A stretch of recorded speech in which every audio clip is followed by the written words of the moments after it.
आज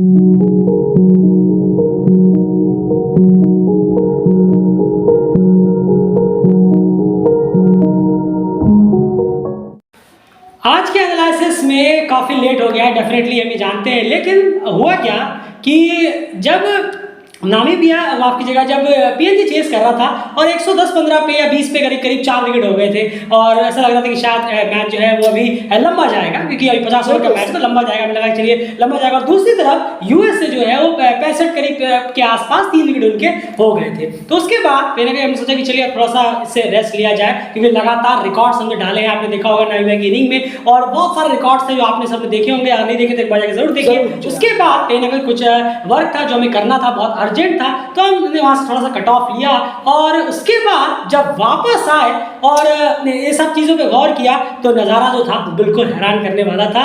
दोनों ही तरफ बिल्कुल हैरान करने वाला था। पीएनजी जो है वो इतना लंबा स्कोर अपना लेकर चली गई और उसके बाद परफॉर्मेंस हुआ, और वहीं पर यूएसए की बात करें तो वहां पर कनाडा ने उन्हें हरा दिया है, वो भी बहुत बेहतरीन तरीके से। काफी बड़ी जीत उन पर दर्ज की है एक लो स्कोरिंग गेम में भी। तो अब यहाँ पर इसी वजह से कहीं ना कहीं लेट हुआ है, लेकिन आपके सामने बिल्कुल टाइम के साथ वापस हम हाजिर हैं, सारी स्टडी और स्टैट्स लेकर, सारे एनालिसिस लेकर। तो शुरुआत करते हैं। सबसे पहले तो बहुत हाई स्कोरिंग गेम हुआ और कई सारे रिकॉर्ड्स इसमें टूटे हैं, और वो क्या कुछ रिकॉर्ड बने हैं वो आप कम्युनिटी में जाकर जरूर चेक करिए। लेकिन सबसे पहले नामीबिया ने यहाँ पर पहले बैटिंग की है, फेस बाय फेस उनका हाल जरूर बताइए। बिल्कुल, पावर प्ले 1 की बात करें 1 से 10 ओवर में तो टीम ने 66 रन बनाए और 2 विकेट का नुकसान यहाँ पर टीम को हुआ। वहीं पर पावर प्ले 2 में टीम ने 11 से 40 ओवर के बीच में टीम ने कुछ और ही खेल दिखाया और 200 रन टीम ने जोड़े और सिर्फ 1 विकेट का नुकसान यहाँ पर टीम को उठाना पड़ा। वहीं पर पावर प्ले 3 जब आया 41 to 50 ओवर यानी कि डेथ फेस जब आया तो वहां पर टीम ने 115 रन बनाए और 5 विकेट का नुकसान टीम को हुआ, और टीम देखते देखते 381 जैसे पहाड़ जैसे स्कोर पे पहुंच गई और हाईएस्ट स्कोर उन्होंने बना दिया, जैसा आप देख चुके होंगे जो रिकॉर्ड्स डाले गए थे कम्युनिटी में, वहां आपको पता चल गया होगा। वहीं पर 129 डॉट बॉल्स टीम ने खेली अपने पूरे इंटायर इनिंग में, और साथ ही साथ 51 बाउंड्रीज जो खुद में एक रिकॉर्ड है, जी हाँ, जो कि कम्युनिटी में डाल दिया गया था और जिन्होंने देखा होगा उन्हें मालूम होगा।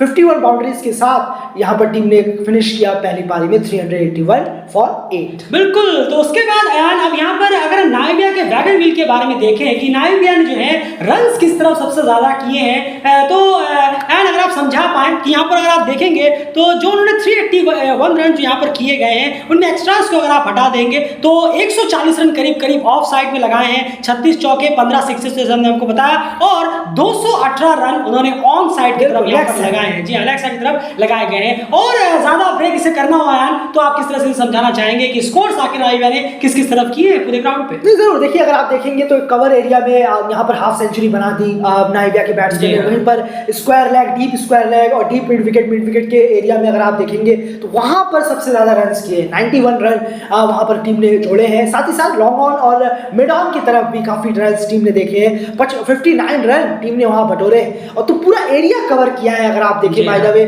मिड ऑन का एरिया, लॉन्ग ऑफ का एरिया, काफी ज्यादा क्लियर पॉइंट का, बैकवर्ड पॉइंट का, सारे जगह पर रन बनाए हैं, और थर्ड मैन की तरफ सबसे कम रन है, जी हाँ, 17 रन थर्ड मैन की तरफ बनाया। बाकी पूरे एरिया का इस्तेमाल टीम ने बहुत बेहतर किया है। बिल्कुल, बहुत बेहतर किया है। बात करते हैं बैटिंग कंट्रीब्यूशन की यहाँ पर, तो बैटिंग कंट्रीब्यूशन की अगर यहाँ पर बात की जाए, डेफिनेटली आज शॉन फॉक्स जो है वो बहुत ही जल्दी आउट हो गए और सिर्फ 0 पे ही उनका जो है जो इनिंग है वो कंप्लीट हो गई और वो आगे बढ़े नहीं। उसके बाद यहाँ बात करें तो निकोलस डेविस जो है वो ओपनिंग करने के लिए आए, और फिर उसके बाद आए लिंजन, उनका भी आज बल्ला चला नहीं और बहुत जल्दी नामीबिया ने अपने दोनों विकेट गंवा दिए। लिंजन ने जो 133 मारे थे नेपाल के खिलाफ, उसके बाद थोड़ा बहुत खामों से एक आध इनिंग आई है, लेकिन वो बल्ला जिस तरह से चलना चाहिए एक वन डाउन के प्लेयर का, वो उनका फिलहाल अभी ठंडा पड़ा हुआ है। लेकिन आज डेफिनेटली उन प्लेयर ने स्टेप अप किया जिनसे बहुत लंबे वक्त से इंतजार था और उम्मीद थी कि आखिर उन्हीं को स्टेप अप करना होगा। इसलिए हमने मैच में भी ये चीज रखी थी कि ग्रैंड रास्मस को यहाँ पर स्टेप अप करने की बहुत ज्यादा जरूरत है, और आज उन्होंने एक जबरदस्त स्टेप अप भी किया और एक बहुत ही बेहतरीन lead from the front captain inning खेली। उनके साथ साथ स्ट्राइक रेट को बहुत तेज बनाए रखा है निकोलस डेविस और ग्रैंड रास्मस की जो पार्टनरशिप हुई है, इसको आप किस तरह से देखते हैं और दोनों की इनिंग कैसी रही है, स्ट्राइक रेट और बॉल्स सब कुछ देखकर? नहीं, बिल्कुल सही कहा आपने। एक ओपनर के तौर पर निकोलस डेविस जिस तरीके से पारी खेल रहे हैं, जबरदस्त इनिंग उन्होंने खेली है। ये इनिंग बहुत बेहतर है।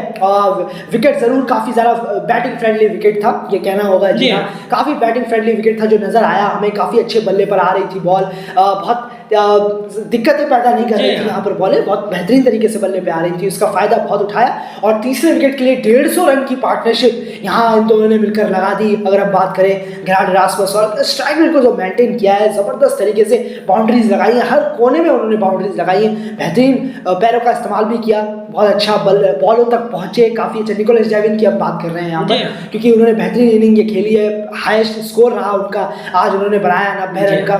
उम्मीद करेंगे आने वाले वक्त में ऐसी ही पारी वो खेलें और इसी स्ट्राइक रेट के साथ खेलें, एक माइंडसेट के साथ खेलें तो बेहतर होगा, बजाय अगर वो इस माइंडसेट के साथ जा रहे हैं तो बहुत बेहतर है, लेकिन अगर अपना माइंडसेट वो पिच के हिसाब से चेंज कर रहे हैं तो उसके हिसाब से उन्हें अपना गेम का स्टैंडर्ड भी बहुत हाई करना होगा। अगर उनका जो गेम है वो सिर्फ मारने वाला है तो इसी हिसाब से होना चाहिए 100-130 का स्ट्राइक रेट। लेकिन अगर उनका माइंडसेट ये है कि मैं पिच के अकॉर्डिंग अपनी बैटिंग को चेंज कर दूंगा तो फिर अपने गेम का लेवल हमें देखना होगा आने वाले वक्त में वो कैसा है। बिल्कुल, तो सबसे बेहतर करना होगा। वही मैं गेरार्ड रासमस की बात करूं तो 125 रन उन्होंने बनाए 113 बॉलों में, स्ट्राइक रेट भी काफी शानदार रहा और लगभग ग्राउंड के हर कोने में उन्होंने आज स्कोर किया है, काफी बेहतरीन वहां पर उनकी बैटिंग रही है, शॉट्स काफी शानदार रहे हैं, कवर्स पे भी उन्होंने खेला है, लॉन्ग ऑन लॉन्ग ऑफ पे हर तरफ उन्होंने शॉट्स यहाँ पर रन्स यहाँ पर बटोरे हैं। यहाँ तक कि थर्ड में भी जो 17 रन है उसमें सबसे ज्यादा रन गेरार्ड रासमस के ही है, अगर आपने के पूरे 125 रन की इनिंग में अगर आप देखेंगे तो काफी कंपोज्ड इनिंग रही है। लेकिन उसके बाद भी यहाँ रन्स का सिलसिला रुका नहीं। निकोल लॉफ्टी-टॉन ने भी एक आता है इस बेस का इस्तेमाल किया और एक हाफ सेंचुरी उन्होंने भी लगा दी। लेकिन पिछले नाइविया के मैच में एनालिसिस में एक चीज हमने यहाँ पर आपके सामने रखी थी कि लोअर ऑर्डर पूरी तरह से फेलियर हुआ था और वो कंट्रीब्यूशन देने में कामयाब नहीं हुआ, जिसकी वजह से जो स्कोर जो है वो काफी ज्यादा रह गया, वरना वो मैच और क्लोज पहुंच सकता था। लेकिन आज लोअर ऑर्डर ने भी परफॉर्म किया है, आज लोअर ऑर्डर में काफी रन्स किए हैं। अगर आप देखेंगे तो जेन ग्रीन ने 33, वो मिडिल ऑर्डर में आते हैं, लेकिन उसके बाद पिकिया फ्रांस ने 13, रूबेन ट्रम्पलमैन ने 17, कार्ल ब्रिंकिंगस्टोक ने 19 और बर्नार्ड स्कॉट्स तक ने उन्हें 2 बॉलें मिली, उन्होंने भी उसमें 5 रन लगा, लगभग 50 से ऊपर रन लोअर ऑर्डर ने यहाँ पर कर दिया। एक्स्ट्रास वगैरह को इंक्लूड कर लेंगे आप तो 60 करीब यहाँ पर बैठ जाता है। तो ओवरऑल कंप्लीट बैटिंग यूनिट ने परफॉर्म किया है, सिवाय शॉन पॉच और माइकल वैन लिंडन के, जो कुल मिलाकर 381 रन बोर्ड पे लगा, जो कि एशिया की तरफ से सबसे हाईएस्ट ओडीआई टोटल है किसी भी एशिया टीम के लिए ओडीआईज में। ये एक हाल था। अब पीएनजी की बॉलिंग की यहाँ पर चलते हैं। डेफिनेटली बैट्समैन को काफी यहाँ पर हेल्प मिल रही थी, बॉल बहुत अच्छे से बल्ले पे आ रही थी, लेकिन फिर भी क्या आपको लगता है कि कोई ऐसा फेस रहा है बॉलिंग में जहां पर थोड़ा सा और प्रेशर बनाया जा सकता था, खास करके जब शुरू में 2 विकेट बहुत ही सस्ते में नाइविया के निपटा दिए गए थे? जरूर, देखिए हमने बार बार कहा है पीएनजी से, क्योंकि वो ऑब्वियसली हिंदी समझते नहीं है, लेकिन ये हमारा काम है, हमें बताना हमारा काम है, लेकिन हमने बार बार इस चीज पे गौर किया है कि स्पिनर्स पीएनजी के पास नहीं है। आज आप अगर असदवाला को देखेंगे 8 ओवर में 48 रन उन्होंने दिए, एक इकोनॉमिकल रहे हैं वो, साथ साथ में अंडर 6 की कोई भी बॉलर अंडर 6 की बॉलिंग से नहीं करा पाया है आज। पहली बात ये है, कोई भी किसी ने भी 5 के या 5.5 के 5.30 5.50 के उस रन रेट से भी, इकोनॉमी रेट से भी किसी ने बॉलिंग कराई नहीं है। तो असदवाला ने कोशिश की, 6 तक वो पहुंचे, आज उनकी थोड़ी बॉलिंग अच्छी रही, 10 ओवर कराने चाहिए थे आज उनसे, लेकिन वो बचे रहे, नहीं कराया उनकी विश है। लेकिन स्पिनर वहां पर शेष बाबू भी थे, लेकिन वो इतने एक्सपीरियंस स्पिनर नहीं है, वो टिपिकल स्पिनर नहीं है जो टीम को चाहिए। साथ में जरूरत थी आज सिर्फ सीमो कामिया ही एक नजर आए, जिन्होंने थोड़ा एक्स्ट्रास भी दिए, रन्स दिए, लेकिन विकेट भी उन्होंने बीच बीच में निकाले। बिल्कुल, ये सबसे बड़ी दिक्कत रही है। ये गिलक्रिस्ट ने लगातार अपने एनालिसिस में कहा है कि पीएनजी को जो है अपने स्पिन डिपार्टमेंट में वर्क करने की जरूरत है, उतना ही ज्यादा वर्क करने की जरूरत है जितना आयरलैंड को अपने स्पिन डिपार्टमेंट में वर्क करने की जरूरत है। वैसे ही कर यहाँ पर पीएनजी के लगातार आपने हमारे एनालिसिस में सुना होगा कि पीएनजी जो है अपने स्पिन डिपार्टमेंट को बेहतर करे, स्ट्रॉन्ग करे, प्योर स्पिनर्स अपनी टीम में लेकर आए, कुछ लेग स्पिनर्स वगैरह फाइंड कर लेकर आए, कुछ और वेरिएशन वाले बहुत जगह, और उनको लगातार टीम में खिलाए। ये नहीं कि खाली वो डगआउट बैठे हुए हैं जॉन कैरिको की तरह, एक मैच उन्होंने खेला और वो लंबे वो आ रखे थे टूर से, तब से वो बैठे हुए, सिर्फ एक मैच नहीं मिला, उसमें थोड़ा एक्सपेंसिव है तो वापस उन्हें बिठा दिया गया है। तो आखिर आप स्पिनर को तैयार कब करेंगे? अब वक्त आ गया कि आप मिड ओवर्स में एक बेहतरीन स्पिनर तैयार करिए, सिर्फ असदवाला के भरोसे ना रहे, और एक प्योर प्रॉपर स्पिनर और अगर टीम में जुड़ता है जो वेरिएशन के साथ आएगा तो बहुत ज्यादा बेहतर यहाँ पर रहने वाला है। तो ये हाल रहा बॉलिंग का। आज अगर हम देखिए काफी ज्यादा रन्स के लिए वो गए हैं, लेकिन अब अगर बात की जाए चेस की है पीएनजी के, तो सबसे पहले फेज बाय फेज जानना चाहूंगा मैं, उसके बाद बढ़ेंगे आगे के उस पे। बिल्कुल, पहले फेज की बात करें पावर प्ले 1 की, 1 से 10 ओवर की, तो 74 रन टीम ने बनाए और 1 विकेट का नुकसान यहाँ पर टीम को हुआ। वहीं पर पावर प्ले 2 11 से 40 ओवर के बीच में टीम ने 217 रन जोड़े और 5 विकेट यहाँ पर टीम ने गंवा दिए, विकेट काफी गंवा दिए यहाँ पर, इंपॉर्टेंट बैट्समैन के विकेट थे। उसके बाद तीसरे फेज में, डेथ फेज में, जी हाँ 41 to 50 ओवर में यहाँ पर टीम पहले ही ऑल आउट हो गई 46.5 ओवर में और टीम ने 42 रन सिर्फ जोड़े और 5 विकेट टीम ने गंवा दिए।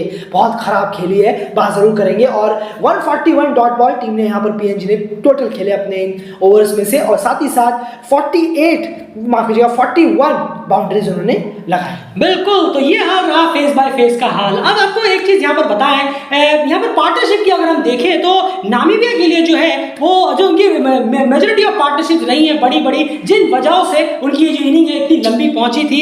थर्ड विकेट के लिए नामीबिया के लिए 151 रन की पार्टनरशिप हुई आज के मैच में। वही बात करें चौथे विकेट के लिए 130 रन की और छठे विकेट के लिए 45 रन की। ये 45 रन की जो पार्टनरशिप रही है कहीं ना कहीं एट द एंड वो बहुत इंपॉर्टेंट साबित हुई। जितने रन से नामीबिया मैच जीता वो 45 रन बहुत ज्यादा क्रूशियल कहीं ना कहीं अब नजर आते हैं जो पार्टनरशिप हुई है। वही अगर पीएनजी की बात करें तो उनकी जो पार्टनरशिप रही है सबसे बड़ी वो रही है सेकंड विकेट के लिए जो था 92, पांचवें विकेट के लिए वो था 153 रन की और उसके बाद जो बात करें सातवें विकेट के लिए वो रहा सिर्फ और सिर्फ 39 रन का। तो यहाँ पर क्लियरली कहना होगा कि पार्टनरशिप में भी पांचवें विकेट के लिए काफी ज्यादा कोशिश की गई, लेकिन वो कोशिश जो है वो एट द एंड पूरी तरह से लोअर ऑर्डर ने उसे खराब कर दिया। बिल्कुल। अब बैटिंग कंट्रीब्यूशन की तरफ यहाँ पर अगर चले शुरुआत एक बार फिर कह सकते हैं आपकी काफी बेहतर मिली। जी हाँ, टॉनी मुरा बहुत जल्दी आउट हो गए, एक रन बनाकर आउट हो गए, लेकिन उसके बावजूद अगर मैं बात करूं किपलिंग और सेजबाउम, इन दोनों ने जबरदस्त पार्टनरशिप यहाँ पर की। 92 रन की यहाँ पर पार्टनरशिप हुई और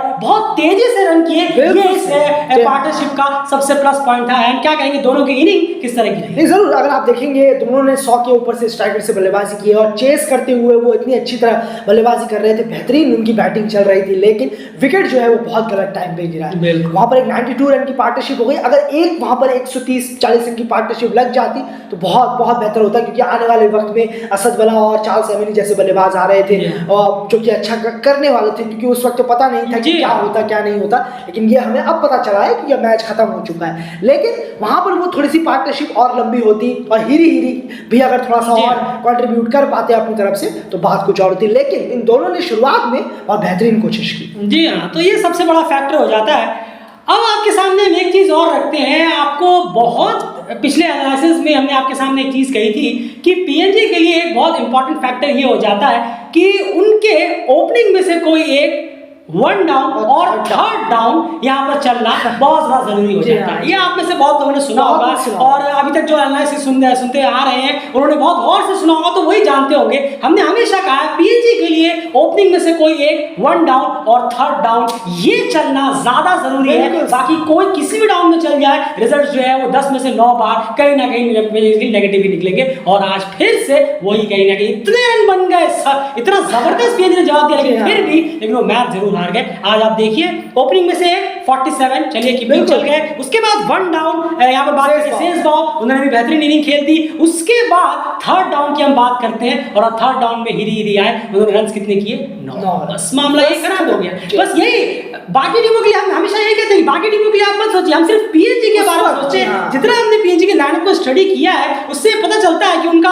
ओपनिंग में से एक वन डाउन और थर्ड डाउन चलना, एक लंबी इनिंग खेलना बहुत ज्यादा जरूरी है, क्योंकि जो पीएनजी का लोअर ऑर्डर है वो बहुत ही ज्यादा अनफेथफुल है और आज फिर उन्होंने साबित किया। उसके बाद चार्ल्स एमिनी यहाँ पर असद वला की हाफ सेंचुरी जरूर आई, लेकिन वही कहा ना जैसे आयन ने कि बहुत गलत वक्त पर विकेट गिरे हैं। बिल्कुल, थोड़ा सा पार्टनरशिप की बिल्डअप हुआ और वो प्लेयर जो अब लग रहा था कि हाँ अब इन्हें थोड़ा गियर अपना उठाना है, बस उसी वक्त विकेट वो गिर जा रहे हैं। तो ये सबसे बड़ी दिक्कत एक रही। उसके बाद चार्ल्स एमिनी की वो इनिंग आई है, कैसा रहा है, शॉट्स वगैरह कैसे रहे हैं, स्ट्राइक रेट, बाउंड्रीज किस तरह से देख रहे हैं आप इस दिलेर इनिंग को, जहां पर वो अकेले रह गए लेकिन उनका साथ कोई भी नहीं दे पाया। बहुत सारा एक्स्ट्राऑर्डिनरी इनिंग थी और कहना होगा कि ऐसी इनिंग अगर इसी वक्त के लिए बनती है, कई मौकों पर देखा है हमने कि कोई एक प्लेयर ही इतने बड़े स्कोर को मैच जिता देता है। हमने ये कई बार देखा है कि अच्छे ब्रेसवेल की इनिंग याद आ गई है, शुभमन गिल ने दोहरा शतक मारा। बिल्कुल, उन्होंने 140 रन देखिए कैसे करके बनाया, मैच को वो ले नहीं जा पाए, बहुत क्लोज लेके चलेगा। होता है अक्सर, कभी टीम जीत जाती है कभी टीम नहीं जीतती, लेकिन ये इनिंग बहुत बेहतर रही है। आप इसे ओकेजनली इनिंग का नाम दे सकते हैं। इसे आप ये नहीं कह सकते कि हाँ इस इनिंग से आप कुछ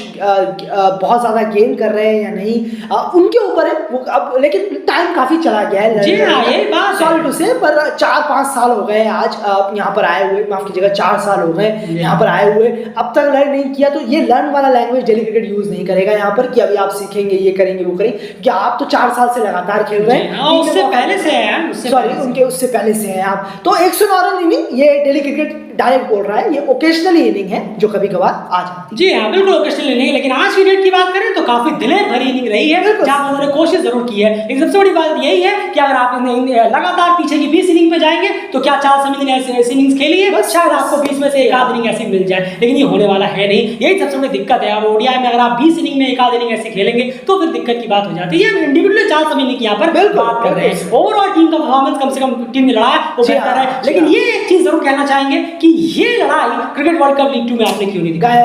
ये तरीके की बैटिंग जो है, इस तरीके का लेग क्रिकेट जो है वो आजकल के डे में मांगा जाता है, लेकिन ये बैटिंग पूरे क्रिकेट वर्ल्ड कप लीग 2 में बता से पीएनजी की। हम एक मैच से 36 मैच तक आते आते वेट करते रह गए, लेकिन ये हमें देखने को मिला नहीं। तो एक आध मैच में मिला हो तो मिला हो, वरना उसके बाद हवा नहीं मिला। और आज हालात ये है कि आप 2 मैच यहाँ पर आ गए, उसके बाद लोअर ऑर्डर ने पूरा मामला खराब कर दिया। जो लोअर ऑर्डर ने हेल्प किया था नामीबिया को, हमने आपको बताया कि यहाँ पर छठे विकेट के लिए करीब करीब 45 रन की पार्टनरशिप यहाँ पर हुई थी। तो नीचे आकर यहाँ पर जो लोअर ऑर्डर ने नामीबिया कंट्रीब्यूशन दिया वो यहाँ से मिला नहीं। 5 विकेट मिलकर सिर्फ 42 रन जोड़ पाए पीएनजी के, और पूरा का पूरा मैच जो खराब हो गया। और एक और बार फिर से साबित हो गया कि 50 ओवर कितने ज्यादा इंपॉर्टेंट होते हैं, कि आप जितना डीप मैच को लेकर जाएंगे उतना बेहतर है। आज भी पीएनजी ने करीब करीब, अगर मैं आपको देखूं तो 22 बॉलें करीब छोड़ दी हैं, 22 बॉलें छोड़ दी हैं, और 22 बॉल में 48 रन आज के क्रिकेट में बिल्कुल बनते हैं, इसमें कोई दरार नहीं है, क्योंकि आप खुद 333-46 ओवर में मार चुके थे। तो ये कहीं ना कहीं एक बहुत बड़ी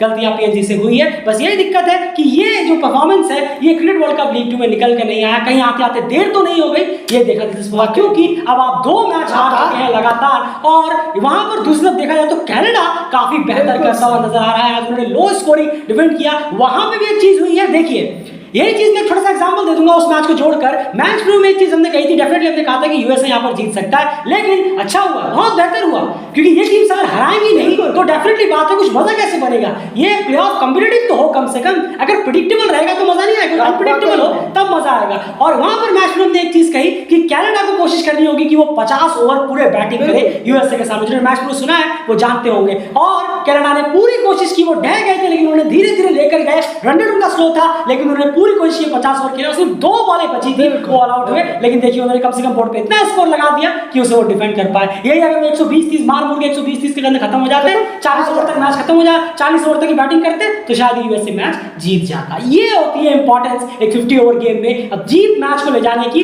50 ओवर तक ले जाने की। एंड नाइमे के बॉलिंग डिपार्टमेंट के बारे में आप क्या कहेंगे? अपने होम ग्राउंड पे थे, डेफिनेटली बॉलर्स के लिए आज नाइटमेयर हुआ है दोनों ही तरफ से, लेकिन फिर भी यहाँ पर क्या कुछ अलग करने में कामयाब रहा नाइमिया कि 48 रन का डिफरेंस वो फिर भी कवर कर पाए। नहीं जरूर, बर्नल स्कॉट्स और घेराड एरास्मस को दाद देना होगा। बर्नल स्कॉट्स ने विकेट दिलाए जब विकेट गिर नहीं रहे थे, स्पिनर्स वो आए और स्पिनर्स ने देखिए किस तरीके से इफेक्टिव रहे। यहाँ पर उन्होंने काफी ज्यादा रिस्क लिया है। बर्नल स्कॉट्स की अगर हम बात करें, बहुत रिस्क लिया है उन्होंने, मारने के लिए अलाउट किया, उन्होंने फील्डिंग को खोल के रखा, उन्होंने थोड़े एरियाज को खोल के रखा ताकि लालच दिलाया उन्होंने, और साथ ही साथ बहुत अच्छी लाइन भी रखी, और अचानक से बॉलिंग को चेंज भी किया, कभी आगे कभी थोड़ा सा लेंथ को रख रहे हैं, थोड़ा सा पीछे रख रहे हैं, फुल रख रहे हैं। स्लॉट एरिया में भी उन्होंने बॉल दी ताकि थोड़ा सा बैट्समैन के अंदर ये लालच आए कि मैं यहाँ से पार कर सकता हूँ, मैं यहाँ से छक्का मार सकता हूँ। मारे भी, 1-2 मारे भी, लेकिन विकेट भी उन्हें साथ में मिला, और बहुत बड़े विकेट मिले।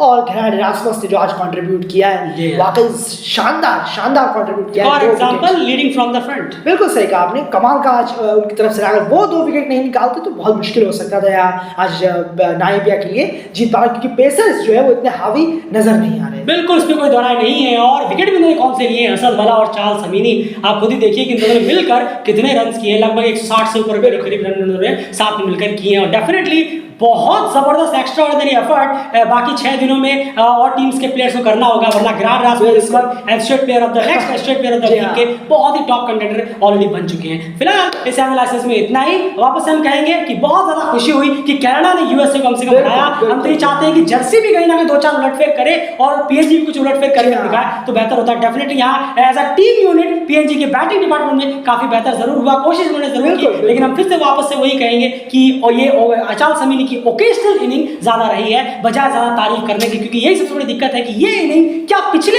20 इनिंगों में कितनी बार इस तरह की आई है। ये शतक की बात नहीं कर रहे हैं हम, कितनी कंट्रीब्यूशन आपने किया है विनिंग में या जीत में, ये सबसे बड़ा इंपॉर्टेंट है, लेकिन वो नदारद रहता है। तो फिलहाल इस एनालिसिस में इतना ही। मजा आ रहा है प्लेऑफ के मैचेस से, तो कम से कम जबरदस्त मजा आ रहा है। फिलहाल इस एनालिसिस में इतना ही। तो नाइबिया ने यहाँ पर लगातार यहाँ फाइनली एक मैच और जीता, जो इंटरेस्टिंग चीजें हो गई है ये बेहतर हो गया है यार। बस कनाडा एक टीम बची है जो अभी तक कोई भी मैच हारी नहीं है। क्या बात है भाई, प्लेऑफ में अब कहीं ना कहीं स्पाइस अप थोड़ा तड़का लग रहा है। फिलहाल इस वीडियो में इतना ही। वीडियो को पसंद आया तो लाइक जरूर करिए। बहुत सारे रिकॉर्ड्स इस मैच में टूटे हैं, बने हैं, जाकर एक बार कम्युनिटी चेक करिए और एफर्ट के लिए डेली के चैनल को सब्सक्राइब करिए, क्योंकि कहीं पे भी पूरे यूट्यूब में कहीं पर भी आपको इस तरह का डेडिकेटेड एस्ट्रोनॉमी क्रिकेट का चैनल कहीं भी नहीं मिलने वाला। कहते बहुत कुछ है लोग, बोलते बहुत कुछ है, लेकिन जब कुछ काम करने की बारी आती है करते कुछ नहीं है। सब अपने अपने देश का चिपका कर बैठे रहते हैं, चाहे वो एसोसिएट भी क्यों ना हो। एसोसिएट भी है, सारे बोर्ड ऐसे ही है। वो सिर्फ बोर्ड की मैं बात नहीं कर रहा हूँ, ताकि जो पेज वगैरह है वो भी है, वो सब अपने अपने देशों का चिपकाते रहते हैं। लेकिन कंप्लीट एस्ट्रोनॉमी क्रिकेट की बात सिर्फ और सिर्फ